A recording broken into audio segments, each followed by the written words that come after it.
Hey, what's going on, guys? My name is Tom Spark. Welcome back to another video. Today I wanted to talk about kind of this article and some of the thoughts that it kind of gave me. These kind of articles really piss me off, and you might be wondering, well, what kind of article? Well, it's kind of clickbait articles like these from Tech Radar that I just saw posted 10 hours ago. The title is Exclusive: Millions of VPN users endangered by this cross-border intelligence pact. And now the article is pretty lame. It pretty much just talks about how people who are using VPNs based inside the 5 and 14 eyes are, for some reason, just very vulnerable and they're using the wrong product. Every product within the 5 and 14 eyes is automatically not safe, not secure for use, and they're endangered and kind of should switch VPNs.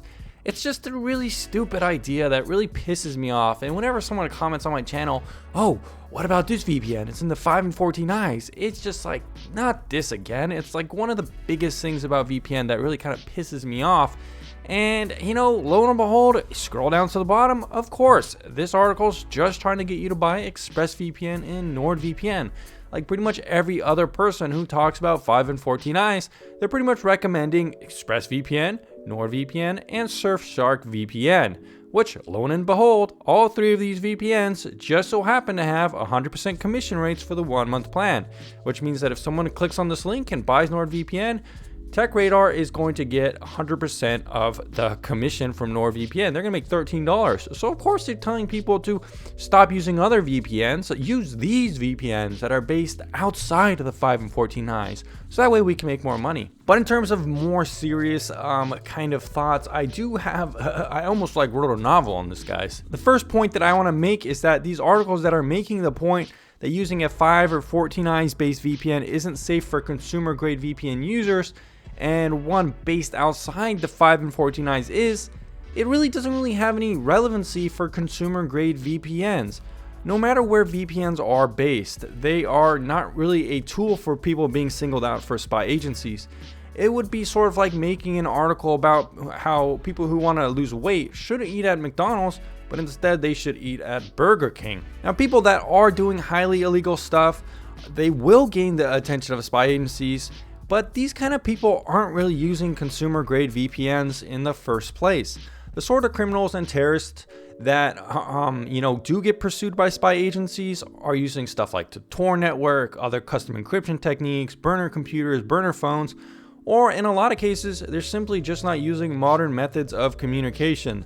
Or they're just using messaging apps like Signal or other kind of apps that, aren't really needed for VPN per se. Because at the end of the day, people who are reading articles like this or people who are trying to get advice about VPN, they're just kind of basic consumers who are doing stuff like torrenting, protecting themselves from their ISP from tracking everything they do, stopping ad tracking, encrypting their connection when in public Wi-Fi hotspots to prevent anyone from getting information like their passwords. They're unblocking geo restrictions, they're spoofing their IP, and at the end of the day, spy agencies, they don't really care about any of this stuff. VPN providers like PureVPN, after all, which are based outside of the 14 eyes, have given up logs on users, not because they had to, but just because they did. So being outside of the 5 and 14 eyes, we have proof already that it doesn't necessarily guarantee total safety. Not only that, but there's been cases of VPNs like NordVPN, which have had hacks and vulnerabilities that aren't really related to jurisdiction at all. If NordVPN has some kind of vulnerability and leaks data on users, some spy agency could come around, scoop up that information, and have information on these users, and it doesn't really have anything to do with jurisdiction. You can have a VPN based in Antarctica, and it still could be a shit VPN that's leaking everything all over the world to anyone who connects to it. And articles like this one from Tech Radar, they don't even mention NordVPN or any of these other VPNs that have had vulnerabilities in the past. They just like, oh, by the way, if you want a good VPN that's outside of the 5 and 14 eyes, go get this one.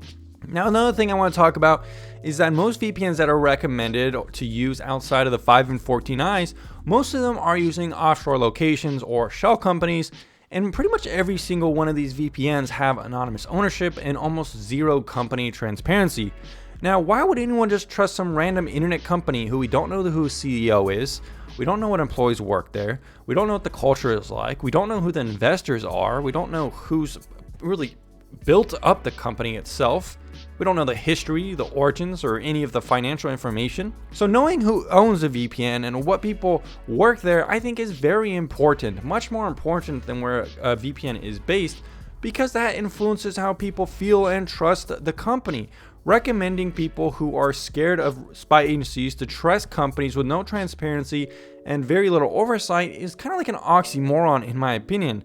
With no personal responsibility, these companies, they don't have any personal responsibility. There's almost no accountability. If something's totally anonymous, then if something comes out, it's like, well, you know, we didn't say that we didn't have investors in China or something like that, so we can't get in trouble. And in terms of fear mongering about Five Eyes countries, well, in the Five Eyes with countries like US, Canada, UK, Australia, and New Zealand, there are no mandatory data retention laws. So if a VPN provider doesn't collect logs and the FBI or CIA or whoever else comes calling, the company itself can't get in trouble for not having anything to hand over because it's not legally required to do so. Now, if a company did come under scrutiny, of course, like in the USA, for example, there would be a mature legal process and public courts, and the government has to follow the law. It's not like they just be like, oh, give us everything you have, don't say anything about it. It's just not really how it works. Now, there's also the argument that one of the reasons that Five Eyes was created was to fight other countries and to use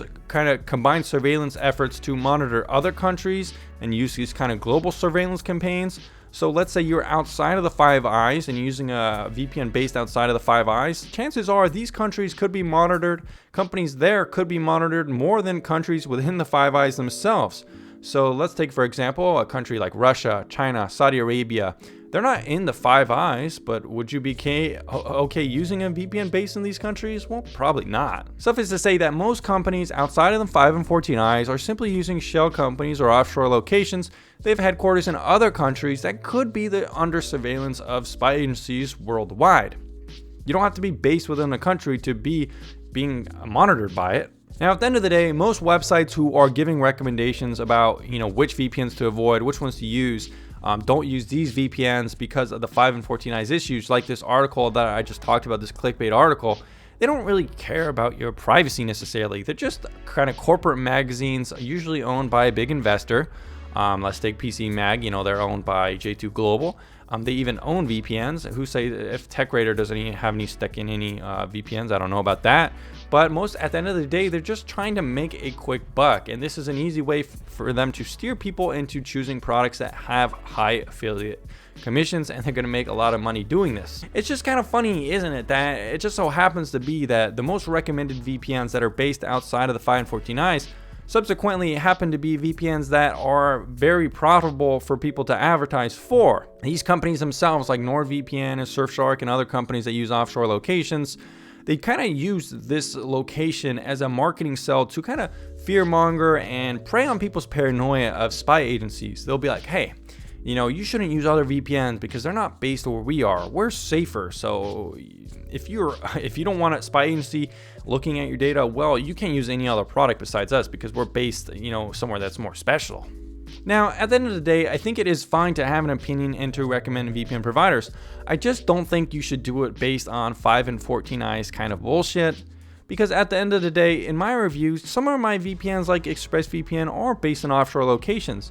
However, I do make sure to discuss that in the reputation category. It's not perfect, but it is a decent product in terms of streaming, customer support, speeds, and application performance.